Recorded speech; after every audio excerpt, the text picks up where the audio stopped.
Lisons quelques versets. Philippiens 4:4. Réjouissez-vous toujours dans le Seigneur. Il dit, je le répète, réjouissez-vous. Romains 12:12. Persévérez dans la prière. Joël 2:23. Psaume 32 verset 11. Donc ici, nous voyons plusieurs versets qui nous donnent injonction à faire le choix d'être des hommes heureux. Et les hommes matures ont compris que personne ne fera ton bonheur à ta place. Le bonheur est une décision qu'on prend et non une émotion qu'on ressent. Si tu t'attends à ce que les gens, ton environnement te donne du bonheur, peut-être tu n'en auras jamais. Église de Jésus, les hommes matures ont compris que le bonheur n'est pas une émotion, c'est un choix. Je prie que Dieu t'aide ce matin et que tu ne sois pas là en train de lier ton bonheur à des choses que tu attends. Les hommes qui sont forts bâtissent leur vie sur des piliers de conviction. Qui vous a dit parce qu'un homme est fort, il ne pleure pas? Qui vous a dit parce qu'un homme est fort, il n'a pas mal? Non, mais est-ce que c'est parce qu'on a mal qu'il faut tout écrouler autour de soi? Imaginez une femme qui a mal, qui a eu un problème, qui a été déçue. Quand elle rentre à la maison, est-ce qu'elle va dire, les enfants, vous ne mangez pas aujourd'hui parce que je suis déçue? Elle va aller faire la cuisine dans sa douleur pour donner à manger à ses enfants. C'est ça qu'on appelle la force. La capacité de transcender sa douleur pour les intérêts du royaume. Dans la vie, tu vas faire face à des urgences. Marque une pause pour régler les urgences, mais ne te couche pas dans les urgences. Tu vas finir par devenir une urgence toi-même. Il y a des choses, quand Dieu va vous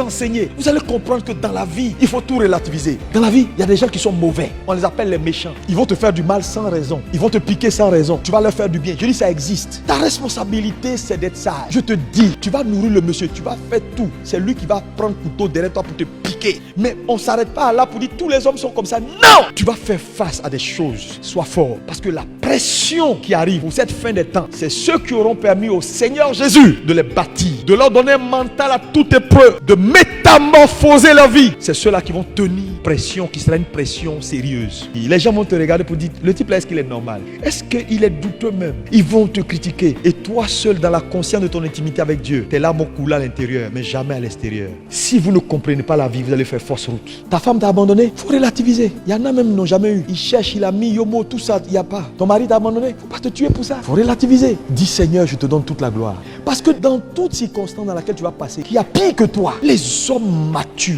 ils savent interpréter les événements de la vie. Sinon, si tu ne grandis pas, la pression et les événements vont te rendre déloyal. Parce que tu vas processer mal et tu vas avoir des raisonnements tordus. Frère, je vous dis que là où le mental n'arrive pas à maturité conformément à la parole de Dieu, Dieu devient incapable.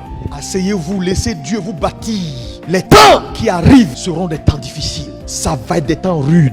L'Antichrist se prépare avec ses agents. Nous sommes dans ce monde. Frère, ça va être compliqué. Et sur tes larmes, ne perds pas le temps avec quelqu'un qui n'a pas ton temps. Dans la vie, il y a des gens qui vont t'accompagner sur 100 mètres. Il y en a qui vont t'accompagner sur 200 mètres. Mais dans tous les cas de figure, il y a des départs qui apportent la lumière. Quand Lot a quitté Abraham, il a commencé à voir clair. Il ne voyait pas jusqu'à ce que Lot parte. C'est pourquoi on dort tranquille. Dieu est Dieu. Dieu a le contrôle des destins entre ses mains. Tu es là ce matin, je vais t'encourager à grandir, à faire le choix d'être un véritable enfant de Dieu, à être connecté. Dis, Seigneur, je me connecte. Parce que le tout, ce n'est pas être présent. Beaucoup de gens sont assis, leur vie ne marche pas parce qu'en réalité, ils sont présents, mais ils ne sont pas connectés. Ils sont assis dans l'église, mais ils ne sont pas connectés. Proverbe 17, verset 22. Qu'est-ce qu'il a dit? Un cœur joyeux est un bon remède. Tu comprends pourquoi tu as des problèmes? La Bible est en train de nous dire que faire le choix d'être heureux n'est pas négociable. Personne ne fera ton bonheur. Ce n'est pas une circonstance. Parce que si tu lis ton bonheur aux circonstances, à un environnement, tu vas commettre que des dégâts. Tu vas croire que aller t'asseoir à Paris, est-ce qu'il va te rendre heureux? Ah non, non, quand tu as fait 2 semaines à Paris, tu dis non, non, il me faut aller à New York. Non, non, non, il me faut aller à Dubaï. Il me faut aller ici. Il me faut aller ici. Si je suis au bord d'une plage, si j'ai tendu mes pieds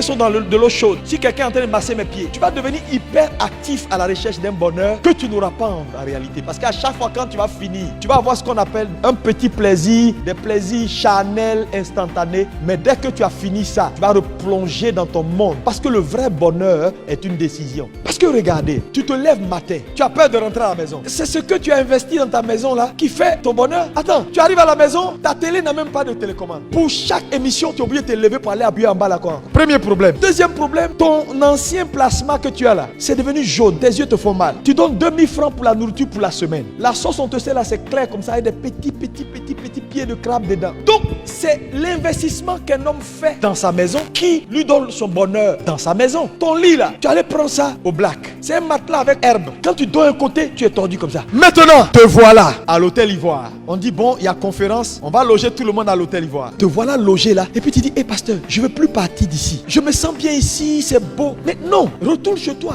C'est d'autres gens qui ont créé cet environnement-là. Si tu veux te sentir bien là-bas, mets les mêmes choses sur toi. Sinon, tu vas passer ton temps à aller vivre dans des environnements que d'autres ont bâtis. Le bonheur est un choix. On peut choisir d'être un homme heureux ou une femme heureuse. Ne lie pas ta vie, ton bonheur à quelque chose que tu recherches. Vis au quotidien et gagne du temps parce que le temps passe. Les grands hommes sont des hommes mentalement forts. Dieu vous bâtit pour demain. Grandissez. Exercez-vous à la parole. Laissez la parole vous bâtir. Ne soyez pas trop émotionnel. Si vous êtes trop émotionnel, votre vie sera comme ça. Quand tu as l'argent, tu es content. Tu ris avec tout le monde. Alléluia. Tu salues tout le monde. Alléluia. On dit, ah, c'est la soeur là. Alléluia. On va t'appeler, ah, madame, sois bénie. Elle appelle tout le monde, sois bénie. Mais parce qu'elle a eu un peu d'argent. Maintenant, demain, quand on dit, non, il n'y a pas d'argent, tu salues personne. C'est-à-dire, toi, ta vie là, elle est rythmée par tes émotions, par ce qui arrive dans ta vie. Non, il faut rester constant avec Dieu. Le bonheur est secret. Il faut apprécier ce que Dieu te donne.